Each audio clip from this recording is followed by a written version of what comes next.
Welcome back, everyone. The Technology Session 4, Sustainable Nuclear System, shall now commence. During this session, we will invite His Excellency Rahm Emanuel, Ambassador Extraordinary and Plenipotentiary of the United States of America to Japan, to give us a keynote speech. Now, first, I'd like to introduce the three moderators for the Technology Session 4. Professor Richard Lester, Mr. Tanaka Nobuo, and Dr. Erita Kohola. Professor Lester is an ICEF Steering Committee member and Associate Provost at the Massachusetts Institute of Technology. Mr. Tanaka, a chair of ICEF Steering Committee and former Executive Director, International Energy Agency. And Dr. Kohola is also an ICEF Steering Committee member and delegate of the Consultative Commission on Industrial Change and advisor in the EU Affairs. And now I'd like to ask Professor Lester, Mr. Tanaka, and Dr. Kohola to moderate the session, if you please. Okay, thank you very much. I will first introduce this session. And when the Ambassador Emmanuel comes, I will ask him to make the keynote speech. Well, this session is about nuclear power. But not only the nuclear power is certainly help the energy security, but at the same time, it will reduce carbon dioxide. So sustainable. But is sustainability of the nuclear can be really achieved by just reducing CO2 emission? I don't think so. We don't think so.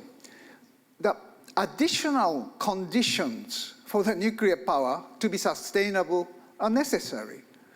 I will raise three additional conditions. The first one is limiting the risk and impact of the accident by introducing small modular reactor and passive safety features.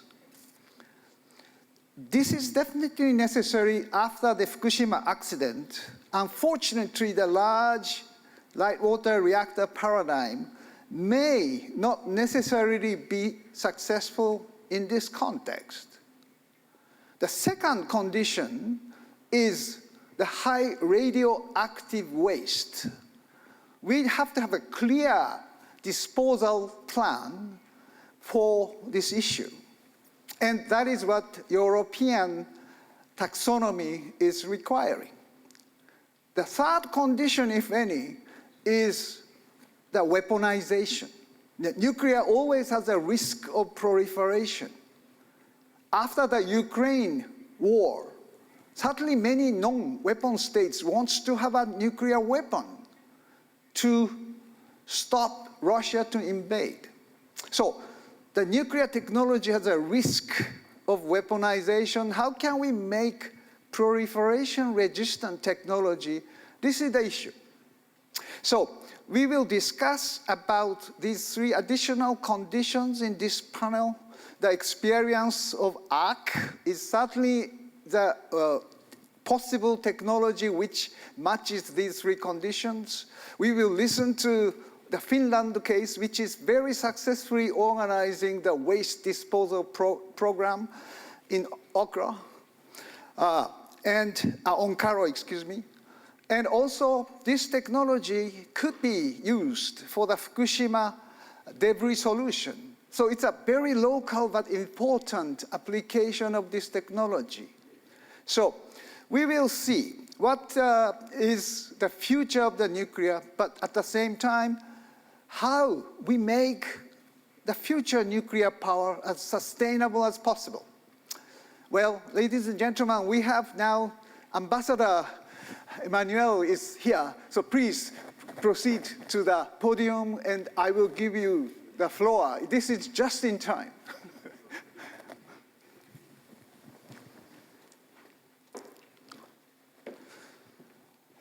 Please.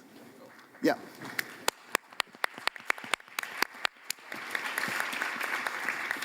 Welcome, Ambassador. It is a great honor for us to have you with us and in this ICEF meeting. Given my timing, I feel like a UPS FedEx delivery package just in time. I mean, I was getting ready to sit down. No, well, I just had the wrong chair. Yeah, Mr. Ambassador, I'm just taking some time to give you some, some minutes to arrive in the room, and I just made it perfect timing. This is a great success at the beginning. So, well... This is like the one victory I had for the whole day, arriving on time. Ambassador is always on time, I believe. But you know, it's actually, that is true. But especially, we are very much privileged to have you to this nuclear session, because nuclear issue is a very, very political and difficult issue, but at the same time, very important for energy security and also the climate change mitigation. So I talked about the 3 additional conditions for nuclear to be sustainable. That is what this session is all about. What I said is, the first, the risk minimizing by small modular reactor. And the second is waste disposal. Radioactive waste disposal should be more concrete plan. Japan is agonizing how to dispose it, but this is the second condition. The third one is weaponization. Probably after Ukraine, many countries want to have a nuclear weapon to deter Russia to invade. So how can we make the nuclear technology as proliferation resistant as possible? So this is the third possible condition for the sustainability for the nuclear power. But, well, Ambassador, the floor is yours. Please make your first initial keynote speech for us. You can stand in the podium if you like. It's up to you.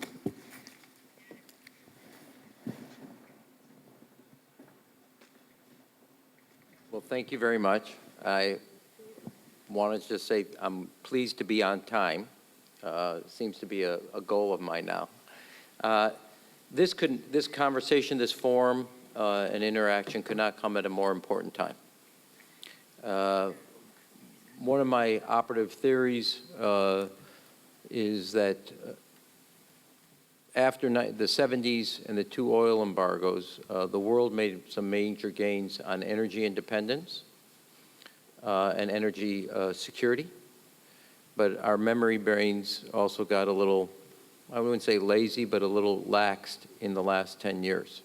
And the war in Ukraine and Russia's reactions, and as recently as this meeting today is when we're meeting with what OPEC just decided, OPEC Plus just decided, this has both got a short-term and a long-term value to not only the mutual goals of both energy security and stability, and making major gains on climate change with alternative energy that also reduces one's vulnerability on fossil fuels, and specifically Russia and OPEC.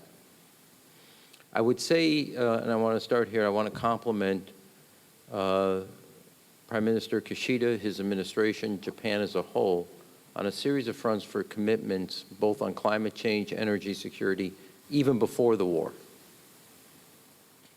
And I think that there is, while we talk about usually the United States and Japan's partnership as a no more important ally, which is true, that reference implies mainly on the national security. Well, energy security is national security. Now, I have said in other written documents, but I'll reiterate it here. I don't usually spend time quoting myself, but if you think of international economics where market access was a driving factor over the last 20 years, I think energy security going forward and energy stability going forward will be as valuable, if not more valuable, than the issue of market access was to the last 20 years. Now, why does that partnership, when we say no more valuable partner than Japan, relevant on the national security front like it is on the, rather on the energy security front like it is on national security? First and foremost, the two countries are leaders in SMR technology. Nuclear is going to be an essential proponent and component of a pathway to energy security and climate goals. You can't just do it on the big nuclear plants, although I want to compliment again the Prime Minister for his leadership being forthright with the Japanese public about the role of Japan's nuclear portfolio in that energy security. You talked about earlier about, in the introduction, about dealing with waste. That's one component which is true, but also the commitment of those plants past 40 years are going to be an essential point. And it's just key, and the United States regulatory agencies and Japan's regulatory agencies need to apply science in a rigorous way towards that security goal. Two, Japan has played a leading role years ago in hydrogen, and the world is catching up to Japan's investment in that technology, including the United States, where we just acknowledged and spent, I think, if my memory serves me correctly, the Department of Energy just put a $5 billion grant out in the hydrogen space. And many, many states are making investments to be the leader in hydrogen. In fact, the governor of North Dakota happens to be in town the last 2 days, and North Dakota wants to be one of those leaders in that area. Third, when the president was here in May, he and the Prime Minister Kishida talked about a greater expansion of ethanol for the United States into Japan in the automotive area and in the aviation area, and we hope to see that concluded. That's another way of reducing space. Japan is a leader in battery research for EVs. The three top companies in the world that have that lead in patents in EVs are all Japanese. That technology is not only important for the EV space, electric vehicle, it is also important technology that translates, not perfectly, but does translate into the battery storage area where the United States and Japan's academic and private sector communities are making major, major gains. We also collectively and investing with Japan on how to get wind floating structures off the coast. We have fixed. We're making a lot of gains in the United States together. One of the outcomes, you have all seen the horrible thing that happened in Florida, the devastation from the hurricane. But years earlier, Florida had made major investments in their transmission lines. And it looks like, and this is preliminary, not academic, but preliminary data, is that that investment has paid dividends to withstanding a climate change-driven event in that area. This is not an attempt, and without leaving, I do want to say Japan is a major importer of LNG. We are working on not only North Dakota is the second largest LNG producer, and the governor happens to be here, but we're also working extensively on a project, both like Japan's a major investment in some of the LNG facilities in Louisiana, Houston, and then transporting and coming here vis-a-vis Mexico.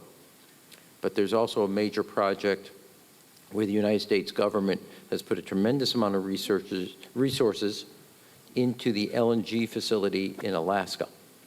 Today, the United States is Japan's fourth largest exporter of LNG. Australia is number one, Qatar, Bahrain are number 2 and 3 respectively, and Russia's number 5. We think the United States, and specifically not limited to, but including this Alaska project, can become a greater exporter of LNG to Japan, and of such magnitude that Japan can be also a major exporter into the Southeast Asia community, where we have to replace their coal energy, which makes up 40% of their portfolio. I say that by way of the fact is that there's enough LNG for the United States to give Japan the security. The United States is a more reliable partner, and our transportation of our LNG goes through the Pacific, does not have to go through either the Taiwan Straits or the Strait of Hormuz, and it has a shorter distance.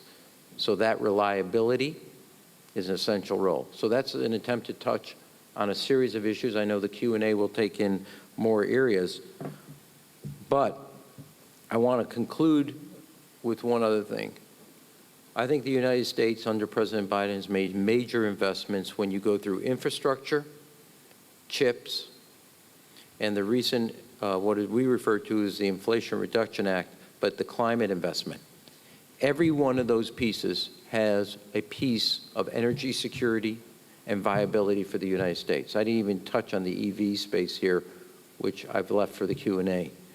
But I do want you to know that in those areas, just taking those three bills, over the next decade, the United States is going to put $2 trillion of investments into the United States economic and energy security, and Japan and Japanese companies can play a major role in that development and that technology collaboration, cooperation, and security of two like-minded countries. Thank you.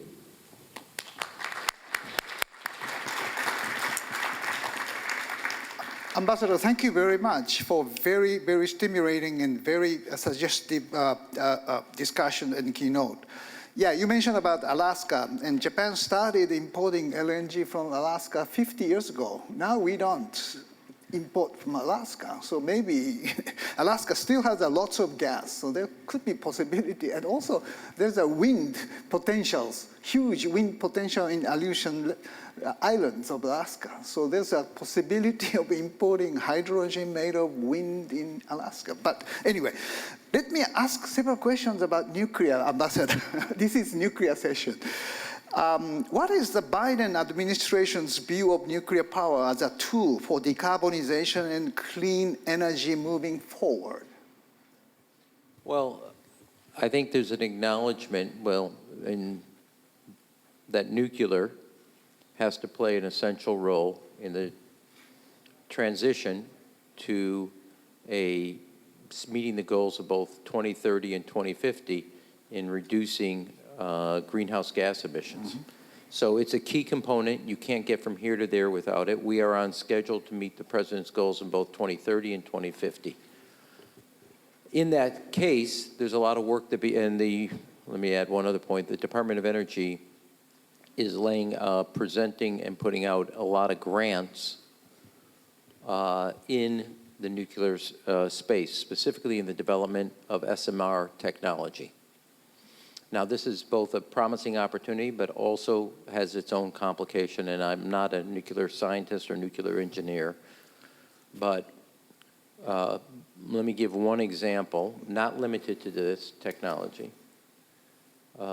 At the Idaho National Lab was developed a nuclear SMR that is vertical, not horizontal. It's basically, think of it as a rocket. It's called NuScale. That company is now headquartered in Oregon. The two largest investors in that company, to the tune of $1.5 billion, are two Japanese companies. The first prototype that will be put to market will be at the actual Idaho National Lab. The second one, with JBIC and others playing a role, very important role in this investment, will go to the country of Romania. It has different, I'm not going to pretend to know enough about this in the sense of how it works. I don't, actually. I'm not only going to pretend, I'm going to just tell you I just don't. But the old United States mayor in me is taken with this because one of the big challenges on SMR is how do you acquire X amount of land and new property. It is of such nature that you could fit it into a closed coal plant and just put it right there and it's already linked into the transmission. You could put 4 of these in, operate 2 at one time, 2 at another time, etc.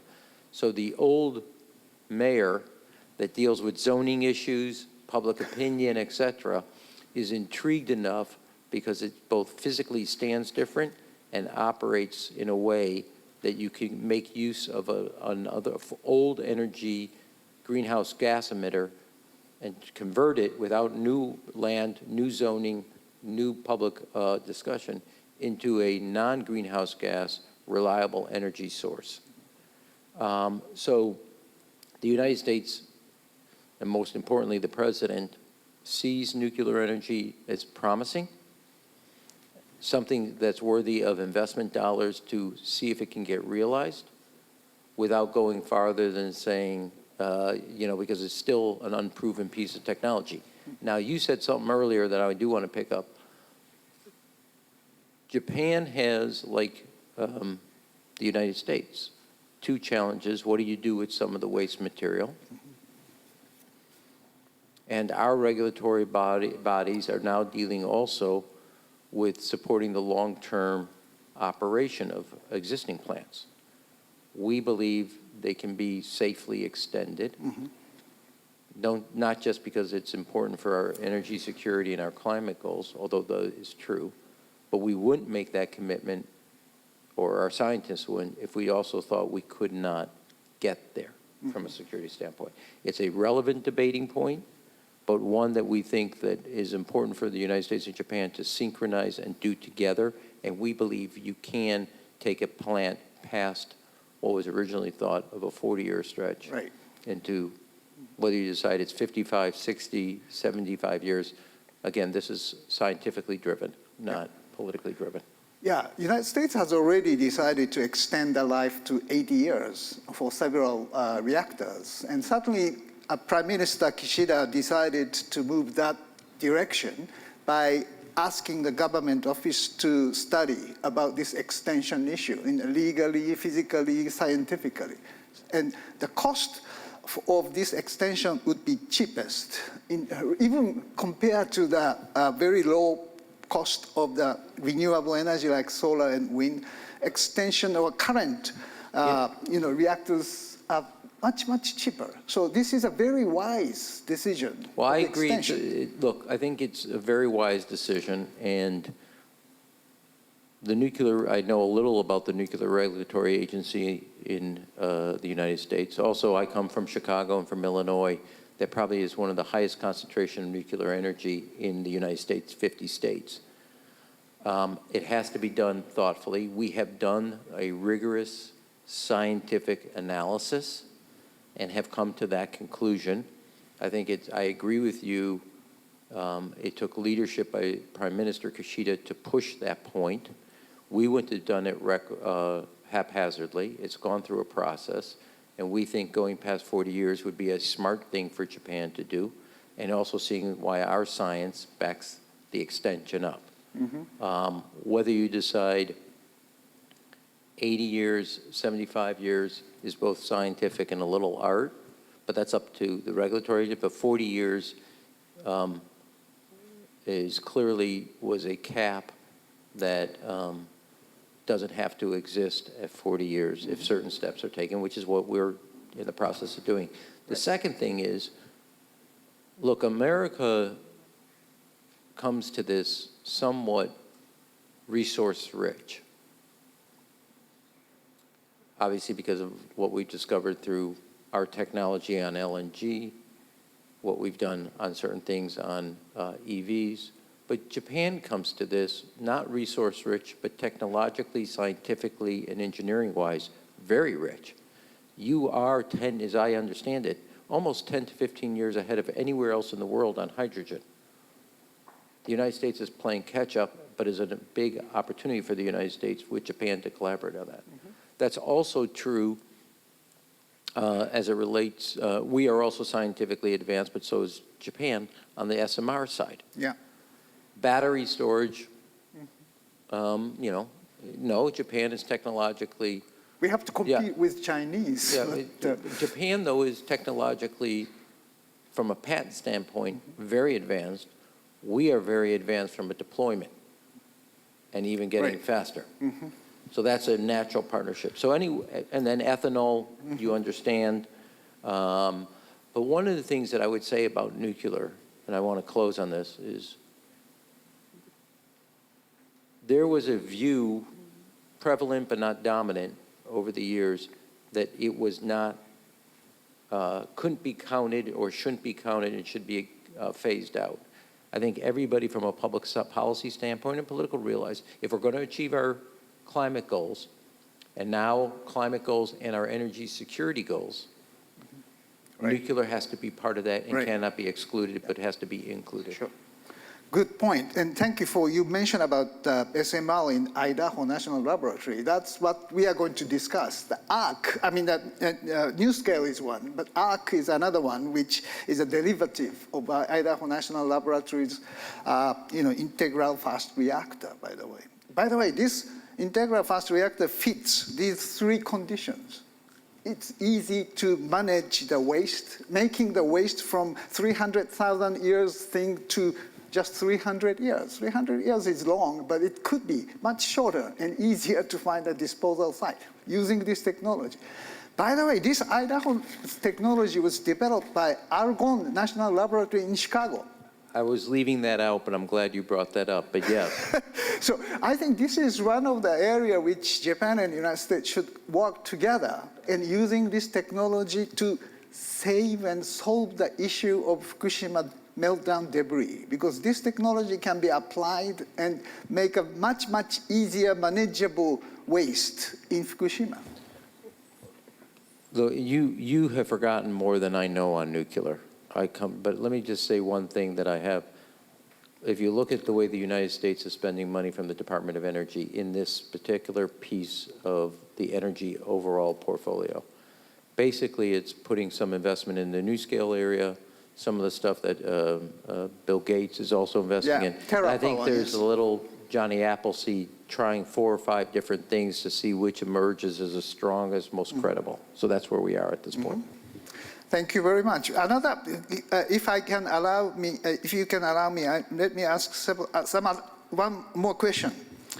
What do you see the role of nuclear power in energy security in the wake of Russian invasion to Ukraine?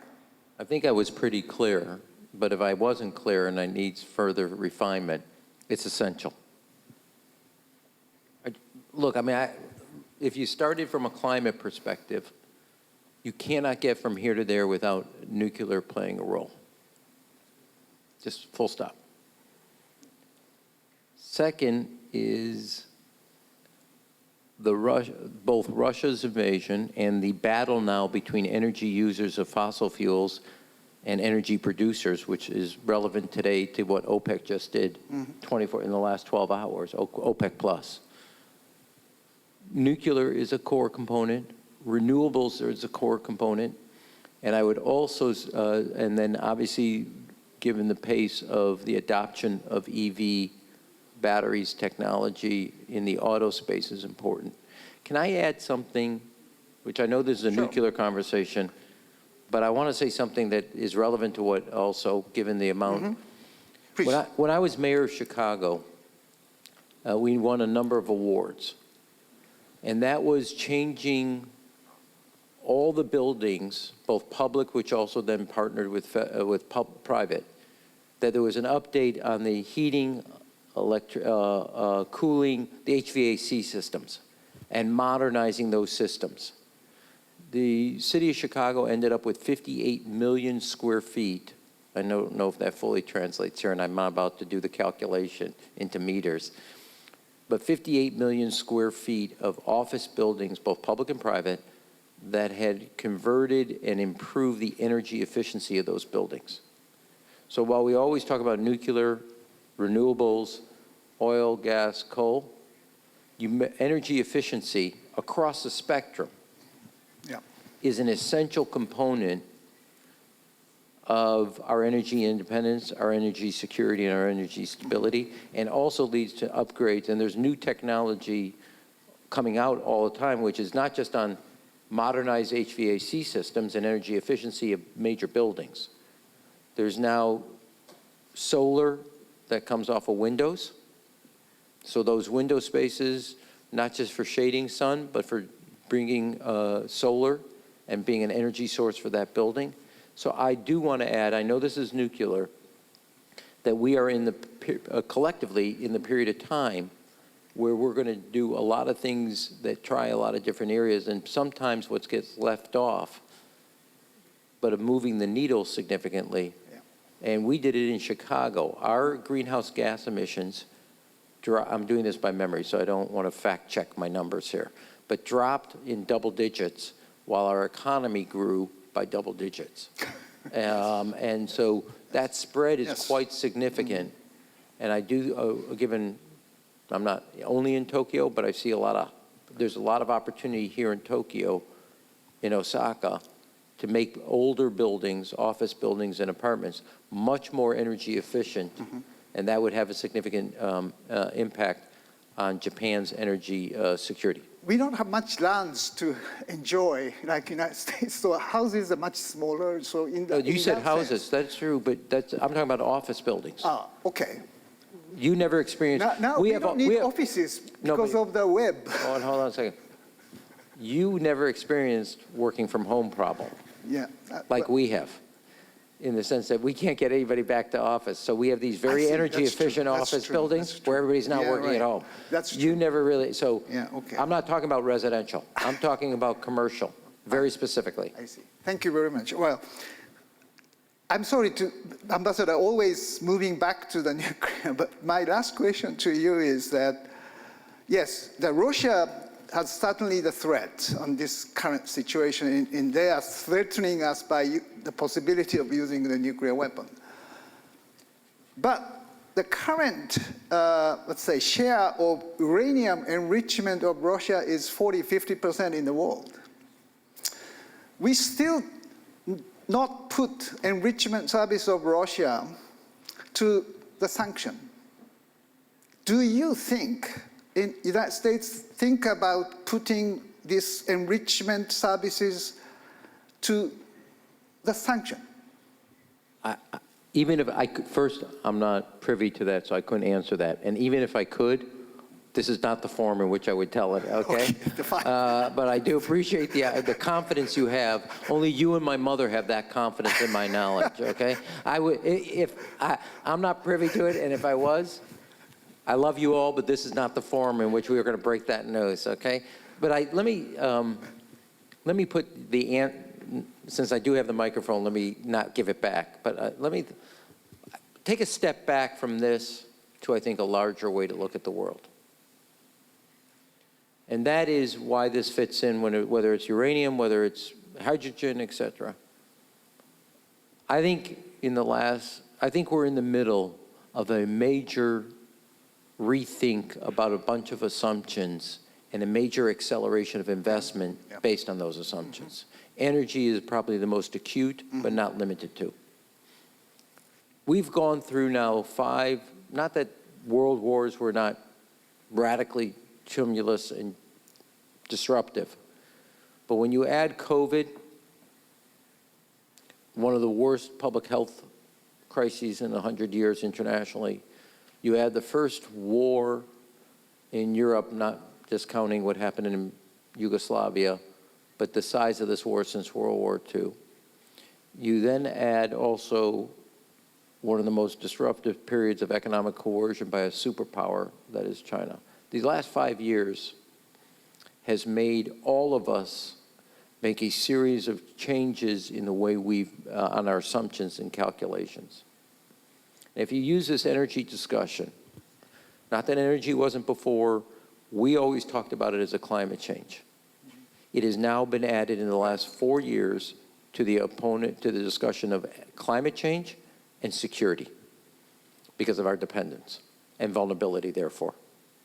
And so the world and like-minded countries, United States, EU, Canada, Japan, other countries here in the region that are allies and friends, are in a massive process of what, I think about this game as a metaphor. I don't know if you played it, but we had a game in the States when we were kids called pick-up sticks, which is try to separate the sticks, picks them up without the whole thing collapsing. Yeah. And we are in a major, collectively, process after what we've experienced in the last 5 years of realizing, oh my God, we are incredibly vulnerable. Here's what the United States, I happen to think our LNG, our SMR technology, ethanol, that's our arsenal of democracy. We are in this major process of making sure Japan is secure on its energy. Japan's a co-investor with us in our future, and separating ourselves from any position of vulnerability from a bad actor, whether that's on economics, whether that's on resources, whether that's on minerals, chemicals, or energy, or food. America has a lot to offer, Japan has a lot to offer, and we'd rather do it with a partner we can always trust rather than a partner that we have to sleep with one eye open. And that's what, and that whether you look at OPEC, whether you look at Russia, whether you look at what China did and is doing, we are in the process collectively of what I call a major energy economic pickup sticks. Right. How to pull things out That's that used to be dependent, Yeah. rewrite the rules, and not have the thing collapse, implode inside. That's exactly the subject which we are discussing Good in luck. this ICEF. And I hope we will succeed. But the United States is also succeeding a lot because Fatih Birol, the executive director at IEA, told me that this Inflation Reduction Act is one most impressive and important development since the Paris Accord of COP. Look, I think that one of the things that I think, yeah, well, the short answer is I wholeheartedly agree. The longer answer with that is you have to put it in the context of chips. You have to put it in the context, there's a lot of energy stuff inside the infrastructure bill. You could have a whole conversation about the infrastructure. And when you put it all together, that's $2 trillion over 10 years that will be just investing in America in its energy and economic independence, security, and reliability. Okay? Thank you very much. Thank you. Thank you very much, Ambassador. I think you stayed with us a little longer than expected. I hope your timeline is okay with this participation. Don't worry about the next meeting. I'll be on time. Okay. Thank you very much, Mr. Ambassador.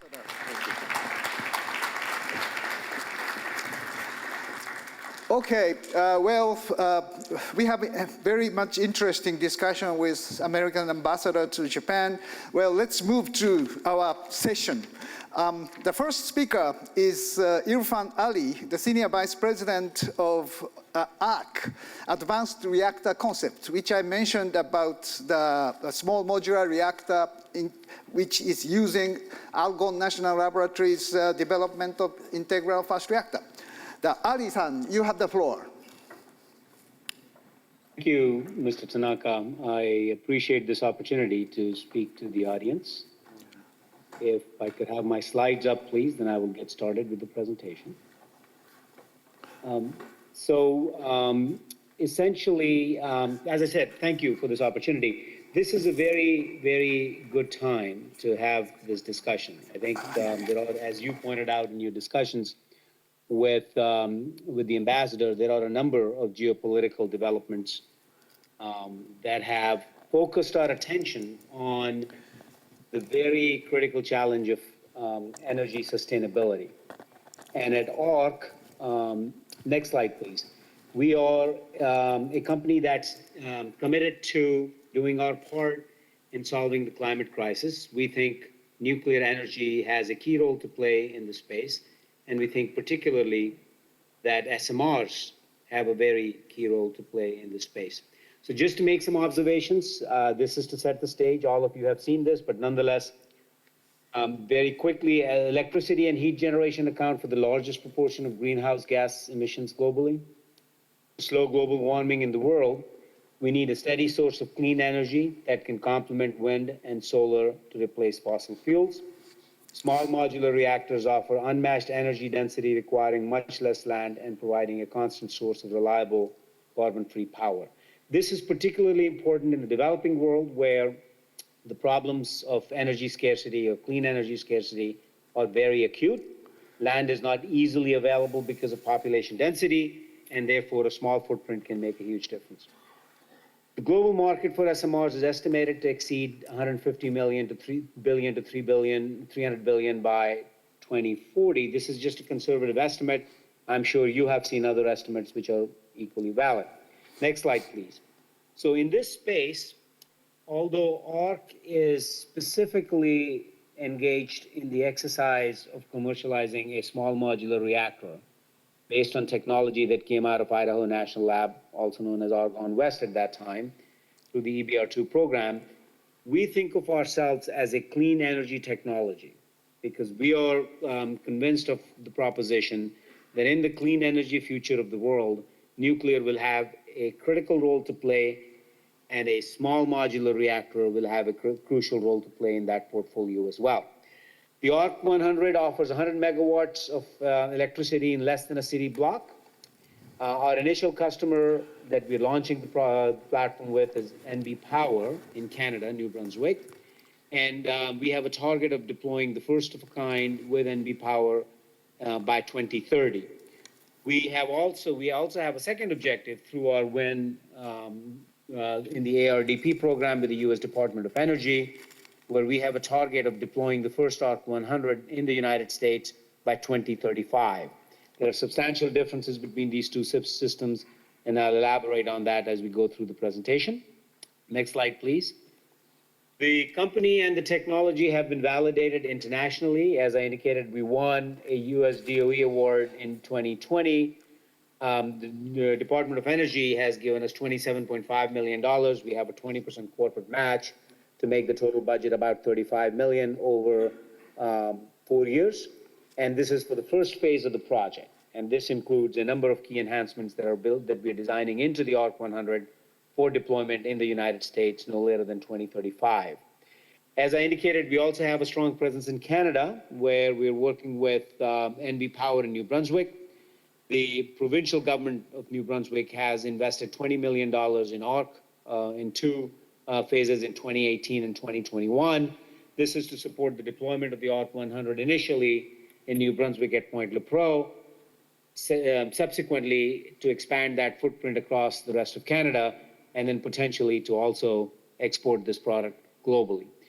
We have been working closely with METI. We value our relationship with METI. We have participated in 2 rounds of funding for the NEXIP program through our partner IHI. That has been a very, very good relationship for us. We value the Japanese market very much, and as the ambassador noted, Japan is at the forefront of a lot of technology development in nuclear energy, and we intend to work closely with our partners in METI and IHI and other partners that we will develop.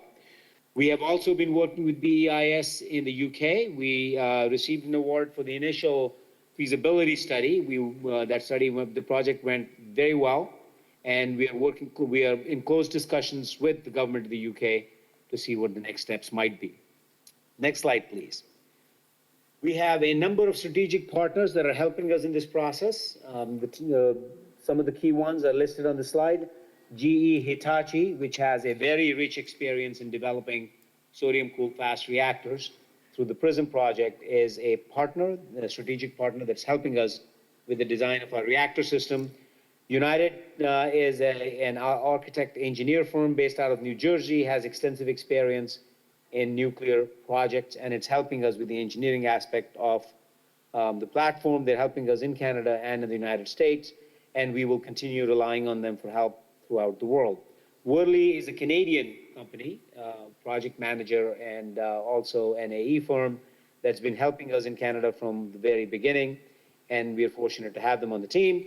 And then lastly, IHI Japan has been working with us for several years and is helping us with key aspects of our design for the ARC-100. Not included on this list are the government labs that we also work very closely with. Argonne National Lab is a key partner. We have been working with Argonne since 2010, and we would not be in this position today without Argonne's help. They have been an excellent resource for us in developing our reactor technology. We're also working with Idaho National Lab for our fuel design, and we're also working with Sandia National Lab for the Brayton cycle supercritical CO2-based energy conversion system for the U.S. First of a kind in 2035. Next slide, please. Our launch market is Canada. We chose this market a few years ago for several reasons. First of all, we felt that Canada had, in good faith, expressed a desire and a willingness to step forward and try to assume a global leadership role in creating a clean energy economy. In Canada, there's a recognition that carbon pollution should be appropriately addressed through placing a tax or a cost on that carbon pollution to be borne by the producers of such carbon. The Canadian energy policy creates an opportunity for SMRs, which we think is very positive. The regulator in Canada takes a very different approach to regulating and approving reactor designs. It's not any easier than, say, in the US, but it is different. It's an approach that is well suited, perhaps, or better suited to newer technologies. And that was one of the reasons that we engaged with the Canadian market first. And we think that licensing in Canada provides us with a foundation to expand globally. Next slide, please. As Mr. Tanaka mentioned, the technology, the ARC-100 reactor, is based on the EBR-2 technology. So we have learned from 30 years of successful operating experience from the EBR-2 program.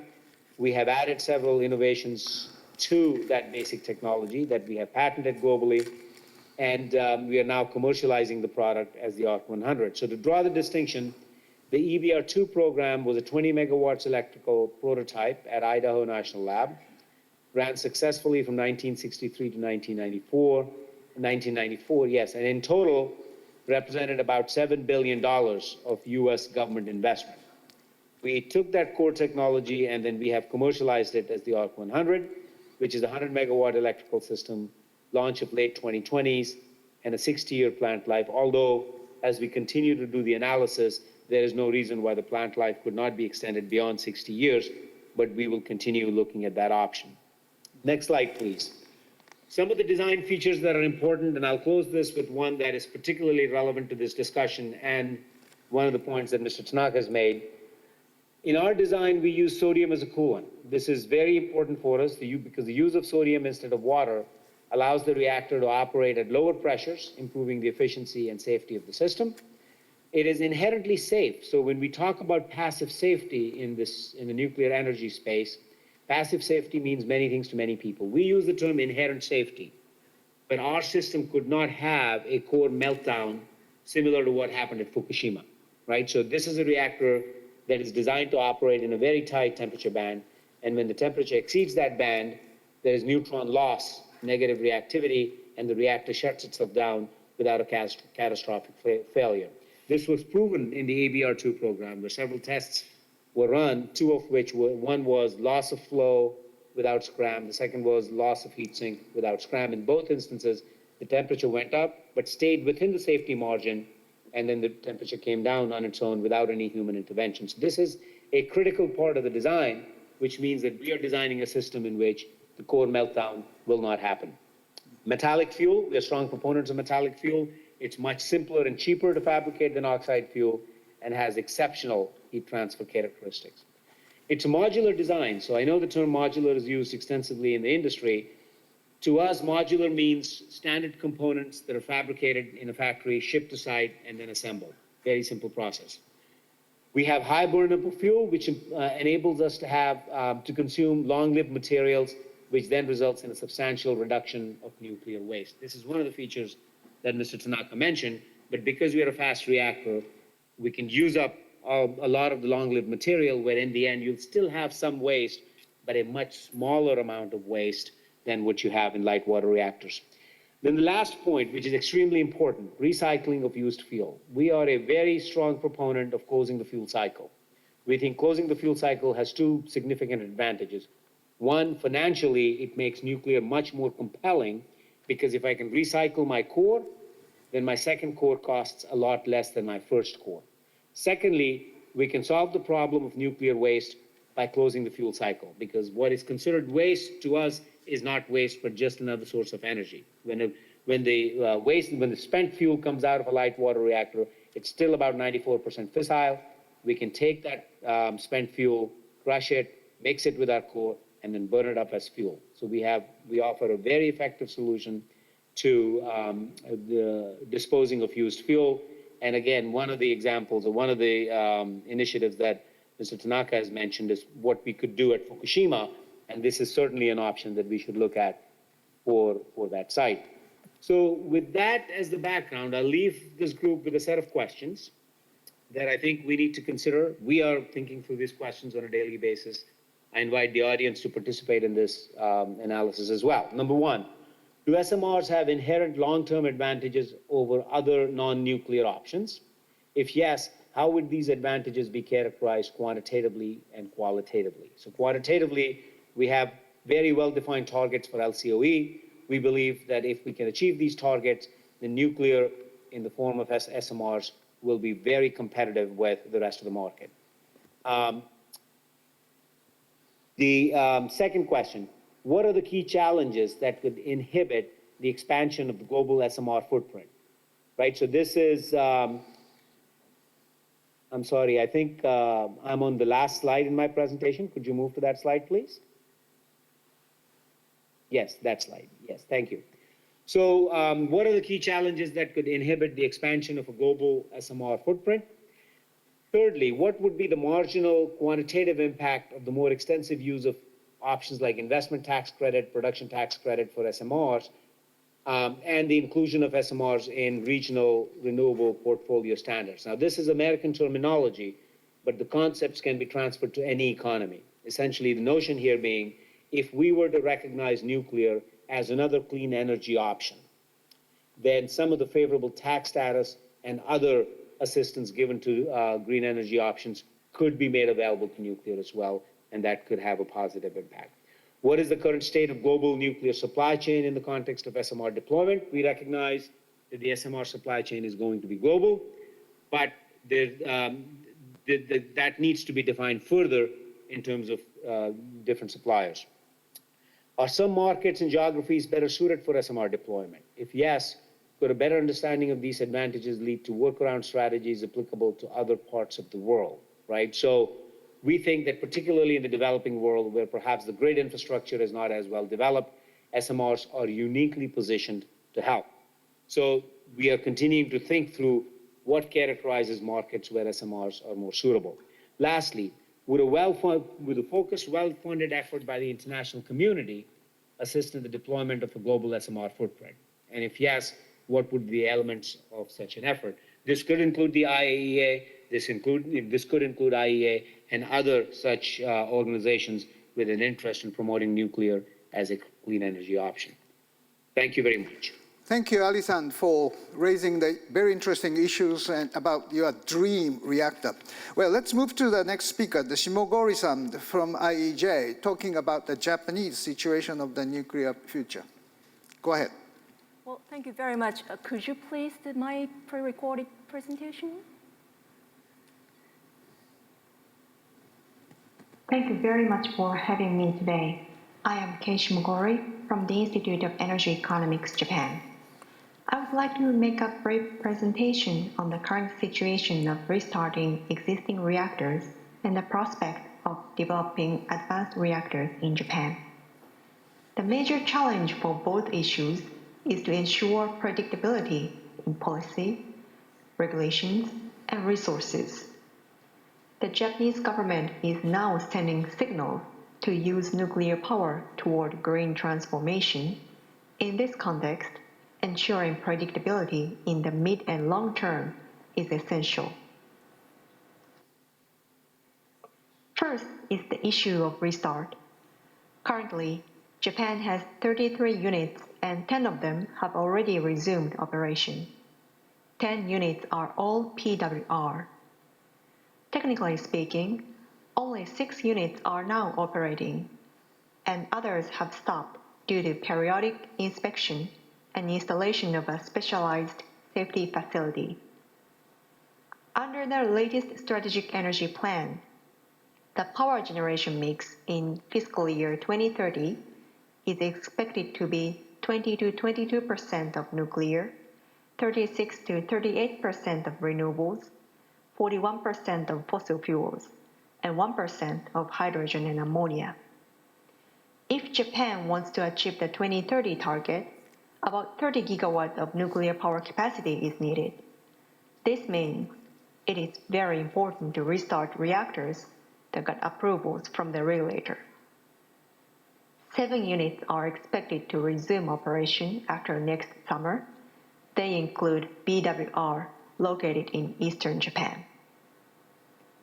In addition, under the current law, the lifetime of reactors is limited to 40 years and can be extended for 20 years if operators get approvals.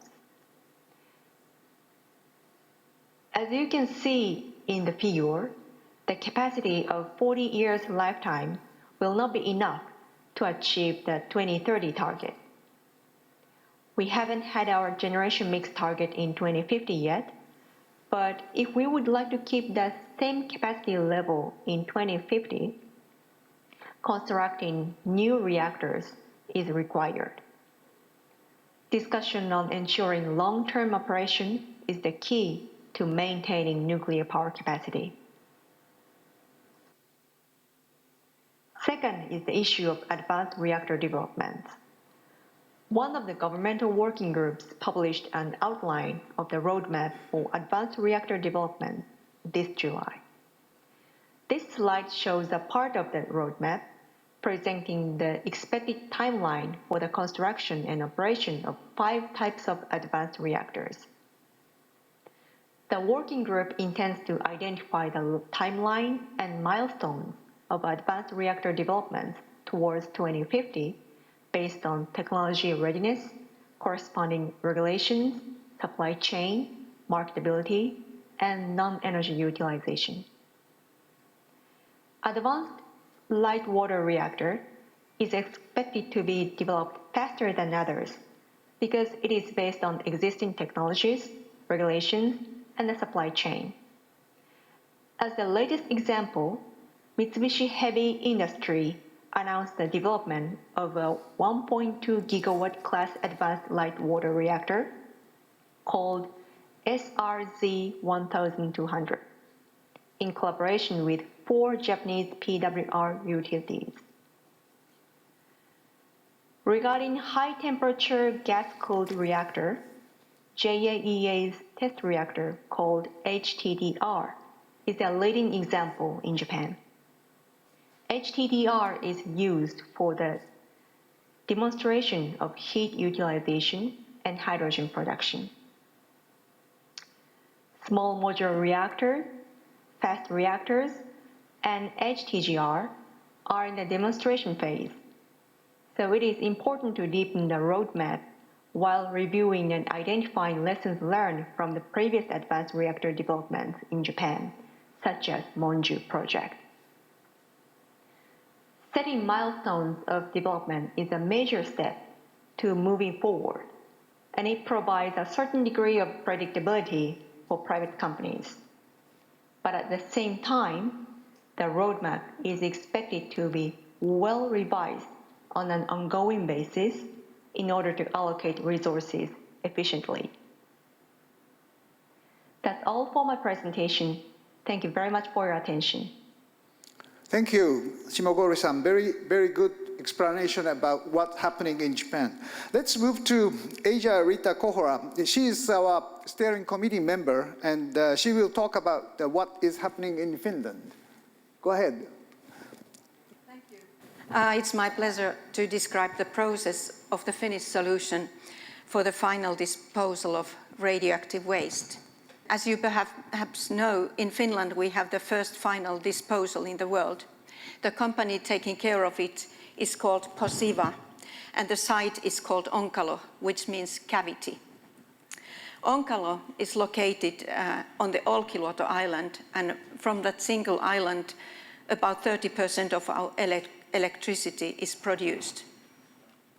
One building block of success was transparency in communicating and decision-making. When the public debate on our 5th reactor started in the 90s, there was a strong consensus that the final disposal solution is a precondition for licensing any new reactors in Finland. It had been decided that the solution will not be passed on to next generations. This was preceded by a site selection research program that took almost 17 years. There were several candidates for the location, and the attitudes of the local decision makers were carefully monitored and compared. The Radiation and Nuclear Safety Authority issued a preliminary safety assessment in 2000 before the Finnish government approved Olkiluoto as a final disposal site for spent nuclear fuel by means of a decision in principle. This decision in principle phase also involved an environmental impact assessment. Also, the local municipal council was involved in the decision, and it had a right to veto. This was an elementary part of successful siting. In year 2000, the Finnish government made a decision in principle according to which, out of the investigated final disposal options, final disposal deep in bedrock offers the best and most realistic possibilities to isolate high-level nuclear waste from the human habitat. In Finland, final disposal means deposition in crystalline bedrock, which constitutes the majority of Finnish bedrock. Finnish bedrock is among the oldest in the world. Alternatives to geological final disposal were investigated before the Finnish government's decision. As theoretical alternatives, many methods were proposed, such as sending into space and burying in polar glaciers or in ocean floor sediments. These options were investigated, but many problems were identified with their practical application. Reprocessing of spent fuel has also been investigated, but recycling is technically demanding and expensive. Moreover, the end result of reprocessing would still be radioactive waste to be disposed of, although less in quantity. Storing spent nuclear fuel in interim storages in the wait for a technologically superior recycling solution has also been considered in some parts of the world. Anyway, it has been decided in Finland that the solution will not be passed on to the next generations. However, a backdoor is left open to technological progress also in Finland.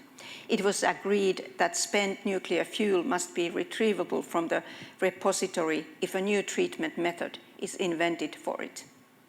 The easiest way to do this is within the next 100 years, while the production phase of final disposal is still ongoing. At the end of this period, the facility will be closed for good, after which retrieving the canisters from the repository will be more challenging. In the context of plant decommissioning, the final disposal facility must be granted permission for final closure, at which point the state will be assumed to take the responsibility for the follow-up monitoring of the final disposal. Thank you, Asia. Very good, and certainly Onkalo disposal site makes the Finnish nuclear paradigm sustainable. Well, let's move to Dr. Fujita Reiko, the former president of the Japan Atomic Energy Society. She will tell us about this advanced system, more different from what current paradigm is. Fujita-san, the floor is yours. Thank you, Mr. Tanaka. I'm sorry. Today, I'd like to talk about what is the vision of nuclear energy transport carbon neutrality in 2050. Now, I would like to show you present situation in Japan. Japanese government has no vision for nuclear energy in 2050. In Japan, where resources are scarce, the land is small, so the population density is high, the large amount of spent fuel will be generated. One of the most important issues in Japan is radioactive waste, such as minor accident reduction. Japanese has no rule model for nuclear fuel cycle all over the world, because Russia and France has not minor accident recycle, but also uranium and plutonium recycle. Japan's original nuclear fuel cycle with reactor safety should be clarified as nuclear energy support carbon neutrality in 2050. This figure shows minor accident in spent fuel. Right figure shows the typical minor accident such as Neptunium 2009, Americium-243, 244, 31, and Curium-244. These minor accidents have long half-life and strong radiation. And as you can see, left figure shows if minor channel reaction with minor channel transmutation, the radioactivity of high-level waste decrease less than radioactivity of natural uranium within 300 years from 100,000 years with minor channel transmutation, already mentioned Mr. Tanaka. And we think that minor channel transmutation is most important for high-level waste. Why is Purex process not suitable for fast reactor multi-recycle with minor channel? Spent oxide fuel with minor channel is multi-recycling difficult to be dissolved by only boiling nitric acid solution, such as Purex process. For example, the complex oxide such as the fuel debris from 3 Mile Island to accident in the US has been found to be dissolved by not only boiling nitric acid solution, but also added hydrofluoric acid. The second, the organic solvent such as tributyl phosphate is easy to be attacked by strong radiation with minor oxide and to be produced degraded TBP such as DBP or MVP. Minor oxide is not accompanied with plutonium. Therefore, minor oxide should be recovered from high-level liquid waste by additional process. That means fuel cycle cost increase than without minor oxide recycle. Also mentioned, Russia and France gave up minor oxide recycle in Purex process of oxide fuel fast breeder reactor. That means clean fuel but dirty waste.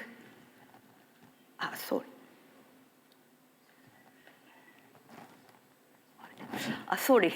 And next, I will show you another candidate of pyrochemical process for metallic fuel. Left figure shows the principle of pyrochemical process. Spent fuel put into anode basket, and we applied voltage between anode basket to solid cathode made of stainless steel, low carbon steel. Most of uranium is deposited on the cathode and recovered. Next step, we change the cathode from solid cathode to liquid cadmium cathode.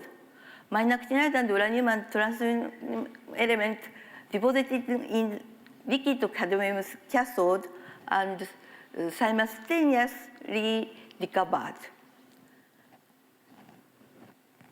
That means minor oxide is accompanied with plutonium in liquid cadmium cathode. That means dirty fuel but clean waste. Next, I will show you pyrochemical process is possible to treat an accident debris from Fukushima Daiichi nuclear power plant. The fuel debris is treated by electric reduction in molten salt pre-treatment system before pyrochemical process. It is possible to treat for accident debris and minor oxide recycle.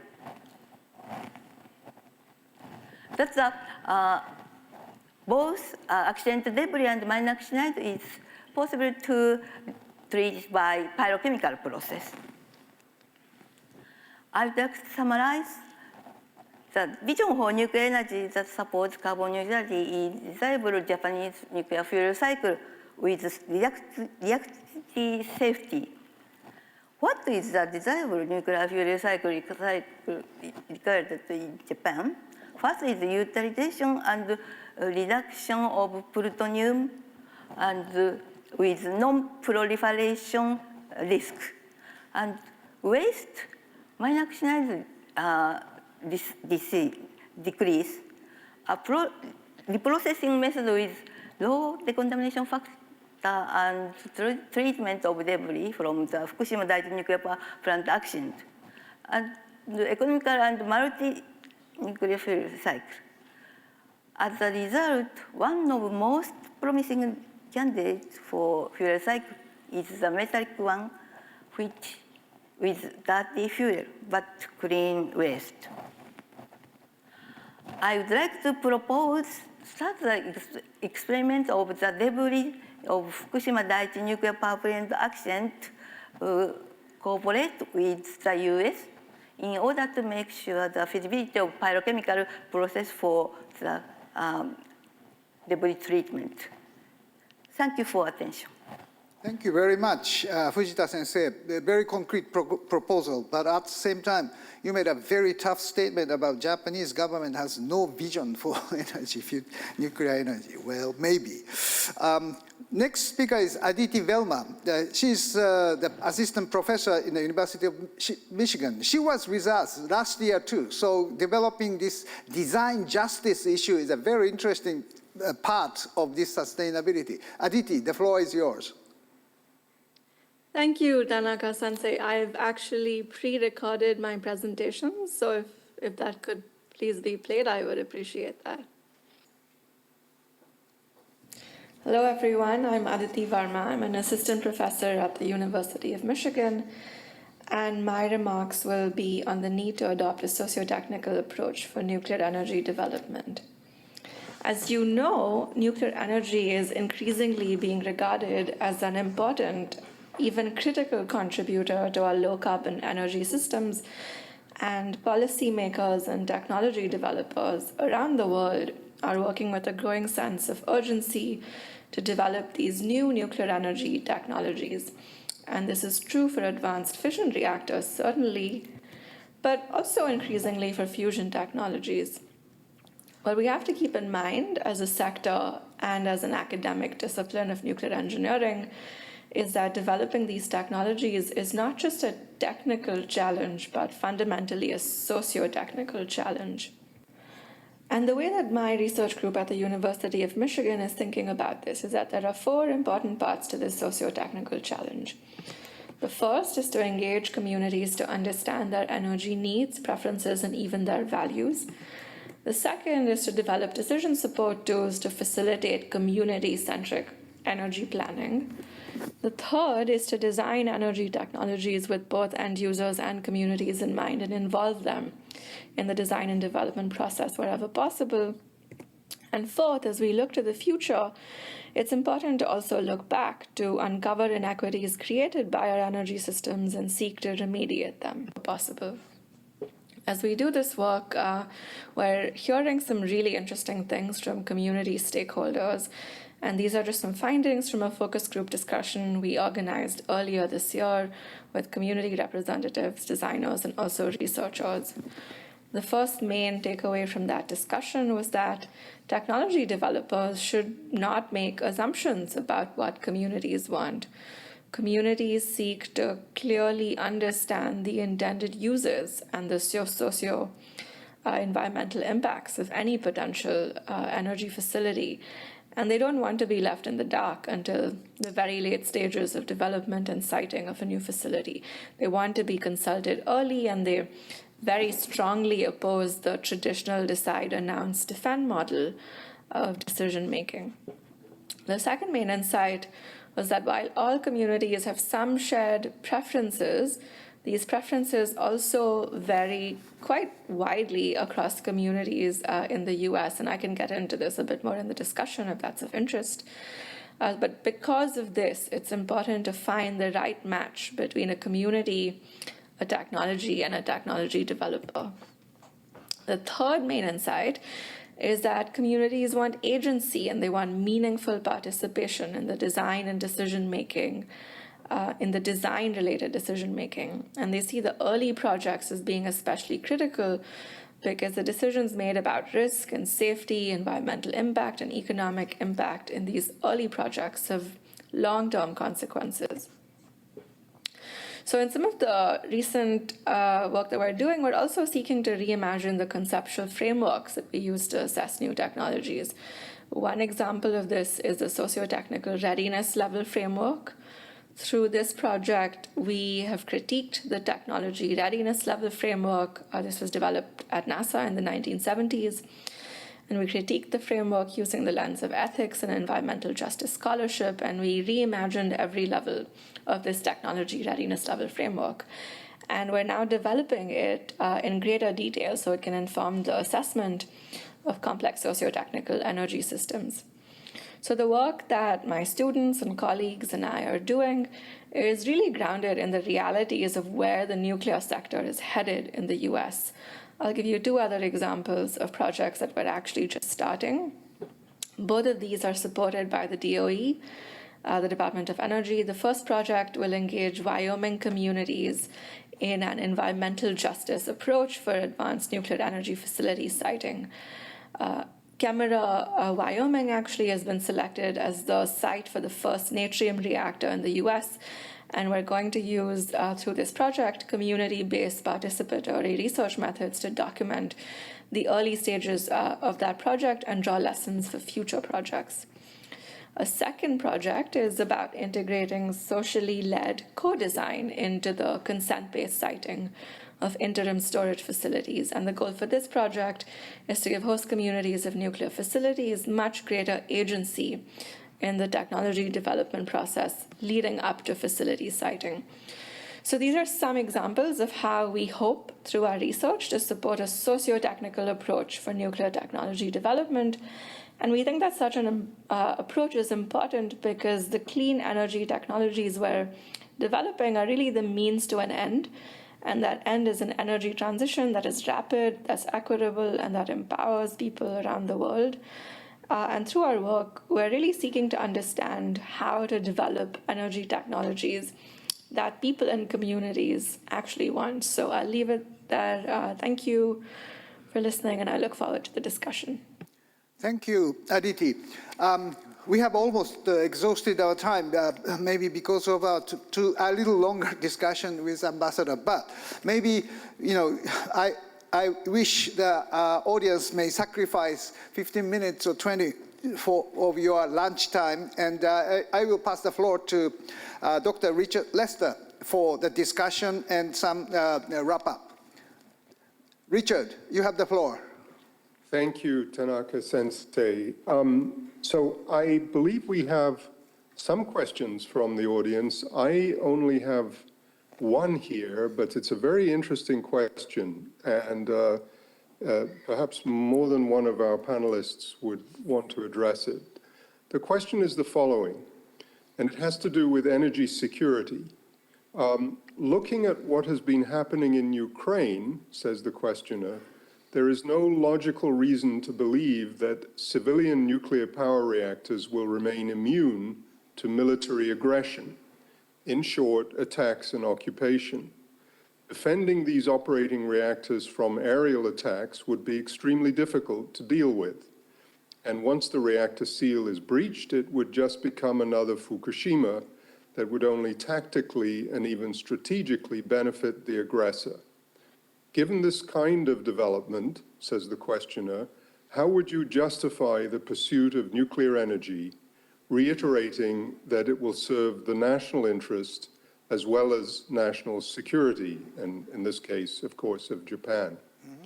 So would any of the panelists be interested, and perhaps Dr. Ali, you might want to take a cut at this? Yes, Dr. Lester. So I think the gist of the question is what happens in case of a malicious attack by an unfriendly state actor, and I think it's a legitimate question, but I think it's one that we have obviously thought through. I can talk about what the NRC has done post 9/11 in the US, where now one of the safety requirements for all reactors that get deployed is to be able to withstand aircraft impacts, right? So all the designs that are in implementation now incorporate the provision that the nuclear reactor should be safe from an aircraft impact, right? Beyond that, there is extensive use of physical security. So I think in general, this is a problem that is well understood. It has been thought through. And to me personally, this would not be one of the critical items at the top of the list. I'll perhaps add something, a couple of things actually. I think what's fundamentally at question here is where the new reactors should be built to begin with. We know some countries are very aggressively trying to sell nuclear reactor technologies to countries who may not have the institutional and physical infrastructure to build and operate these reactors safely and securely.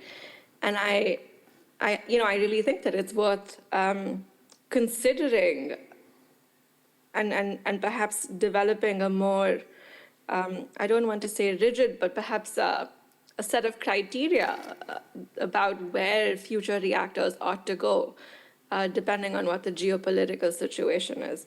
I think the second thing that's at play is that we need strong institutional frameworks to ensure that the technologies that we build are operated safely and securely.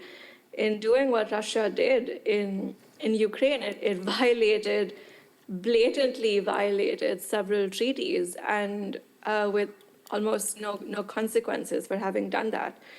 And so I think the institutional frameworks that do already exist today for ensuring safety and security, they perhaps need more teeth than they have now.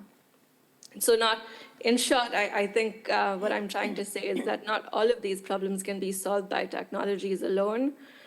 For technologies to work as we intend them to, we also need institutional infrastructures around those technologies in place, and that is really what was missing, I think.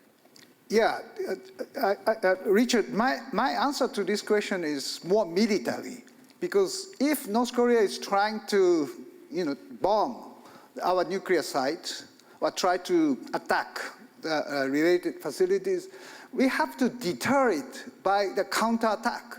So my suggestion is to have a not nuclear weapon, but we have to have the Tomahawk or cruise missile to attack the nuclear site in North Korea. And by doing so, we clearly deter their attack to our facility. And probably the best way is to have a nuclear submarine, a nuclear propulsion submarine. Japan is not interested to have a weapon like North Korea. We have suffered a lot in Hiroshima, Nagasaki. So we need nuclear propulsion submarine, which is hiding under the water in Japan Sea or East China Sea, and attack North Korea if we are attacked. So this kind of deterrence by counterattack is the answer for this question. I have a political comment, and it comes from the European perspective. We made fatal mistakes in Europe by allowing our energy dependency to grow from Russia. And of course, one reason for that was phasing down nuclear.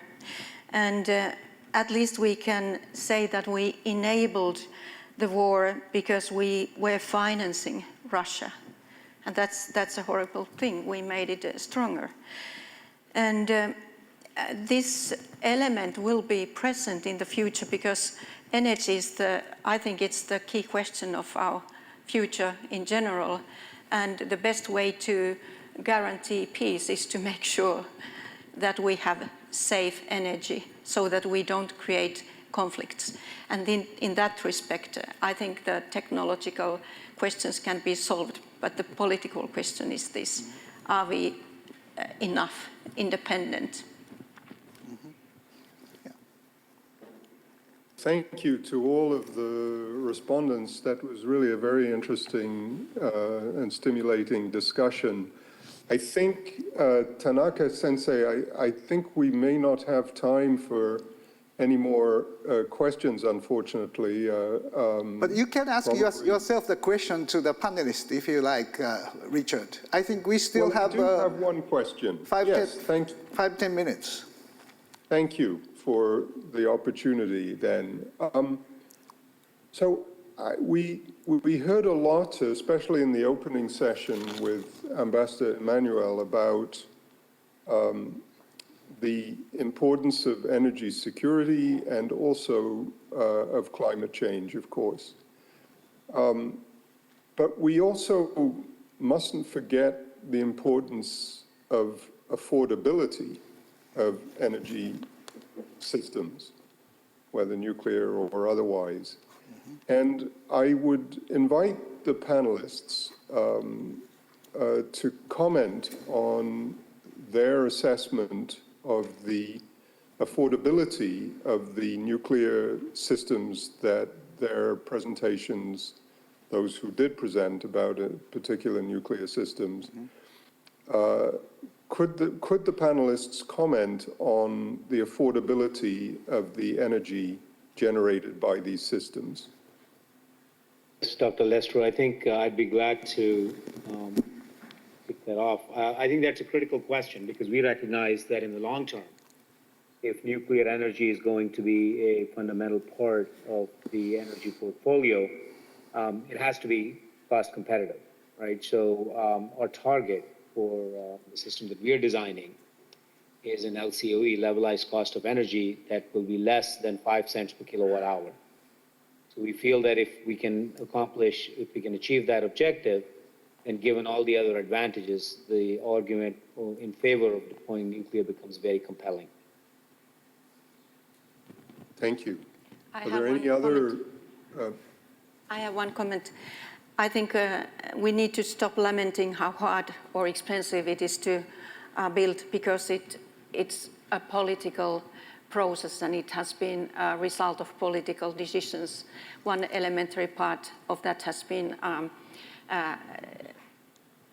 abundant subsidies for competitors, and I think it's not a good way to encourage in general renewables if you get so much subsidies that you actually create a lock for the growth into self-sufficient energy forms.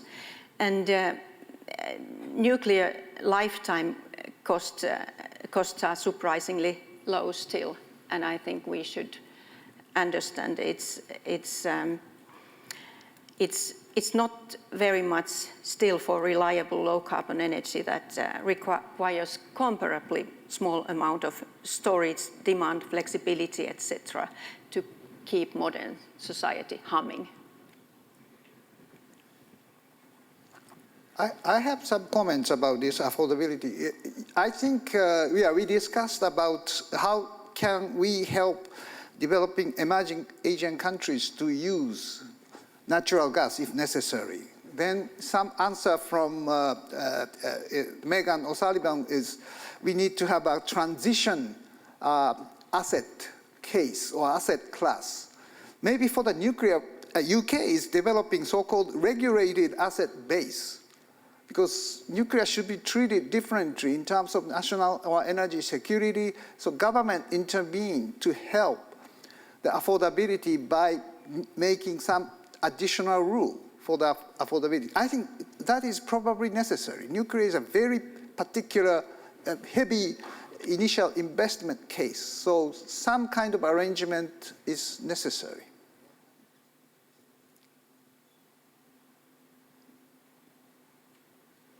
Okay, well, thank you for those thoughts.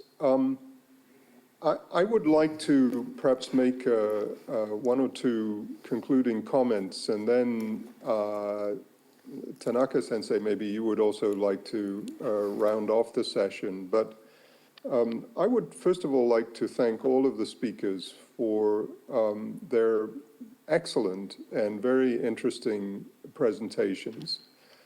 I want to go back to the first point that was made by Mr. Tanaka regarding the conditions for sustainability.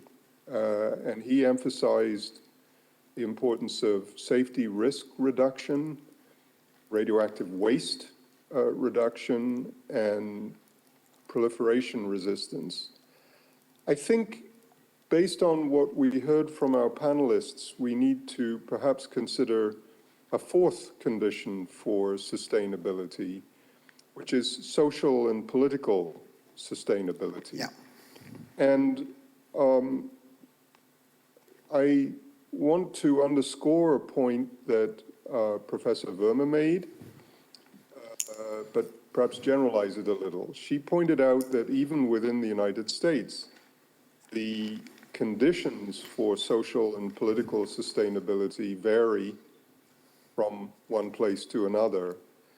And if that's true at the regional level within one country, it is certainly true of variations from one country to another.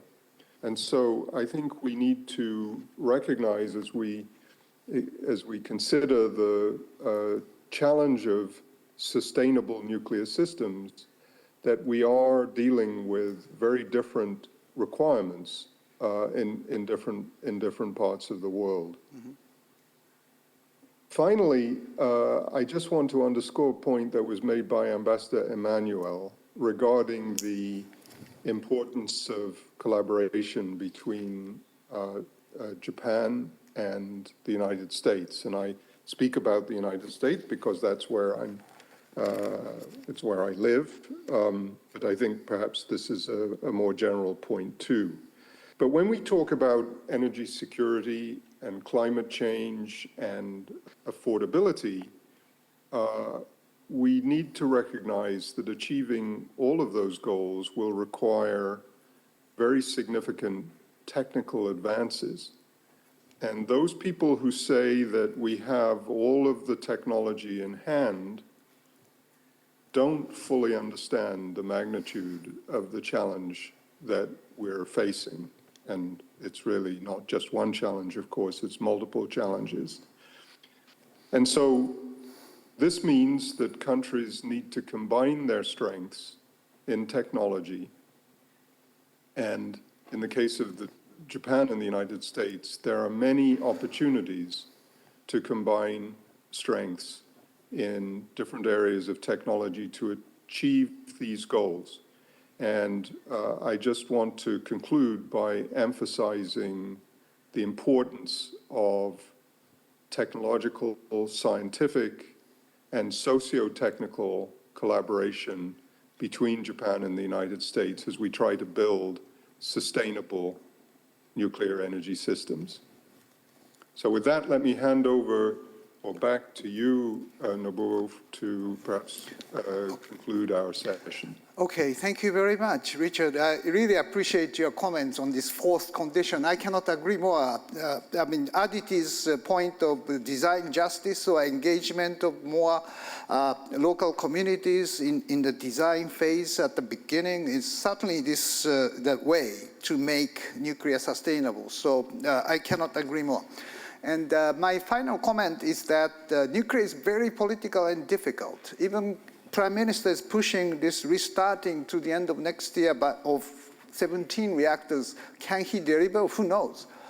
I think this is, I mentioned about the great competition is happening instead of free open market.